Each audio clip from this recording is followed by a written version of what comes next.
पहला मुद्दा था कि बाढ़ में लगातार स्थिति 3 बार बाढ़ आई बिहार में। सरकार ने ना खाने दिया, ना पन्नी दिया, ना क्षतिपूर्ति दी, ना जान माल की। राघोपुर हम अभी गए थे, बाढ़ के क्षेत्र में। राघोपुर की स्थिति बहुत बुरी है। कोसी, सीमांचल, पूर्णिया, नौगछिया, खास तौर पर जो गंगा है और कोसी है, गंडक है, महानंदा है, यह इलाका लगभग बिहार का बर्बाद हो गया। सरकार ने न तो फसल क्षतिपूर्ति दी, न गायमाल क्षतिपूर्ति दी और न ही घर क्षतिपूर्ति दी। तो मैंने कहा कि इमीडिएट गवर्नमेंट से सर बात किया जाए और राघोपुर का रिहेबिलिटेशन, एक लगभग 70% हाजीपुर का राघोपुर बर्बाद हो गया और इसके लिए वहाँ के लोग काफ़ी परेशान हैं। आप बाढ़ क्षेत्र राघोपुर को घोषित करिए और 3 बार जो कोसी नदी में बाढ़ आई उसके लिए जो कुर्सेला, नौगछिया, मनिहारी, भासी, रुपौली, सहरसा, ये जो इलाका है इसको भी बाढ़ क्षेत्र घोषित करिए। एक तो यह मुद्दा था। दूसरा था मदरसा बोर्ड के शिक्षक को वेतनमान नहीं मिल रहा है। 1200 लगभग मदरसा बोर्ड को पुनर्गठन करना है, वो नहीं मिल रहा है। तो ये मदरसा बोर्ड के शिक्षक बैठे हुए हैं और जो मदरसा बोर्ड के चेयरमैन हैं उनके साथ नाइंसाफ़ी कर रहे हैं, नाइंसाफ़ी हो रही है, सौतेलेपन का व्यवहार हो रहा है। ये था दूसरा।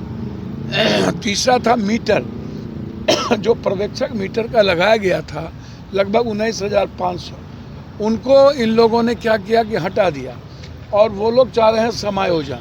तो तीसरा मैटर ये था। चौथा जो मैटर है वो मेरे लाइफ से जुड़ा हुआ था कि 1 महीना पहले आपने हमको Y+ सुरक्षा दी।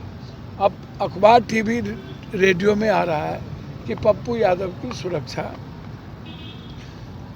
को Y+ से हटा लिया। देखिए, ना हम आपसे मांगने गए थे, आप नहीं देते।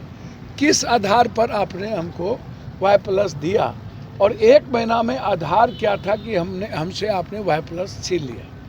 तो क्या ये पॉलिटिकल नहीं है? और इसमें किसकी भूमिका है? मैंने उस दिन भी और इनसे भी कहा कि इसमें भूमिका जदयू के एक नेता हैं, कार्यकारी अध्यक्ष हैं।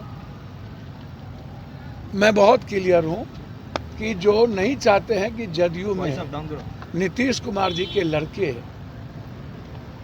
जदयू को संभाले, उनकी पूरी साजिश है जदयू को बीजेपी में विलय करने की। वह व्यक्ति नहीं चाहा और एक हमारे भाई सम्राट चौधरी जी हमको फ़ोन करके बोले कि आपको सुरक्षा बढ़ा रहे हैं। 1 महीना पहले आपको खतरा है और 1 महीना बाद 1.5 घंटा एक वरिष्ठ पदाधिकारी से अपने ऑफिस में बैठ करके पप्पू यादव का, भैया आप सबको सुरक्षा दीजिए। हमारे कांग्रेस में भी आप कई MP को सुरक्षा दिए हुए हैं, जेड दिए हुए हैं। आप हर आदमी को, पप्पू यादव को ही सबसे ज़्यादा है। तो मैंने कहा कि हमारी सुरक्षा आप हटा लीजिए टोटल, हमको सुरक्षा की ज़रूरत नहीं है और हम भीख मांगने भी नहीं जाएंगे। हमको डराइए नहीं सुरक्षा के सवाल पर। आप जैसे शिखंडी, कमज़ोर, कायर जो आदमी सुरक्षा के सवाल पर पप्पू यादव को दबाना चाहते हो, वो मेरे इतिहास को जान लीजिए। मैं 82 से लेके आज तक सड़कों पर लड़ रहा हूँ, मरने से नहीं डरता हूँ और कितने सरकार और मुख्यमंत्री से लड़ चुका हूँ।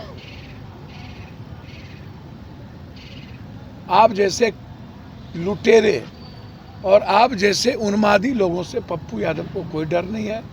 हम चाहते हैं, मेरे पास जो भारत सरकार की सुरक्षा Y है, एक तो हमको Y+ के बाद कोई सुरक्षा बढ़ाई नहीं गई थी, उसी सुरक्षा को Y+ समझ लिया गया। तो जो Y सुरक्षा है उसको भी हटा लिया जाए या आप हमारे सुरक्षा का फिर से समीक्षा करिए। ये मैं 4 मुद्दे पर हमारी बातचीत, हमारे सदस्य टीम, हमारे नेता मंजीलाल जी, प्रेमचंद सिंह जी, पप्पू जी, हम लोग गए। तो ये चारों मुद्दे थे।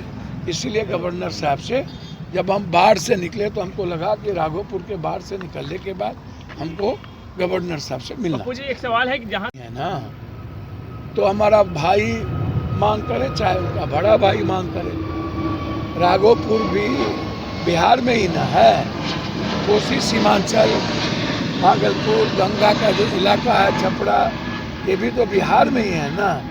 ये मेरा भी दायित्व बनता है कांग्रेस के एक सांसद होने के नाते कि इन मुद्दों को मैं रखूं।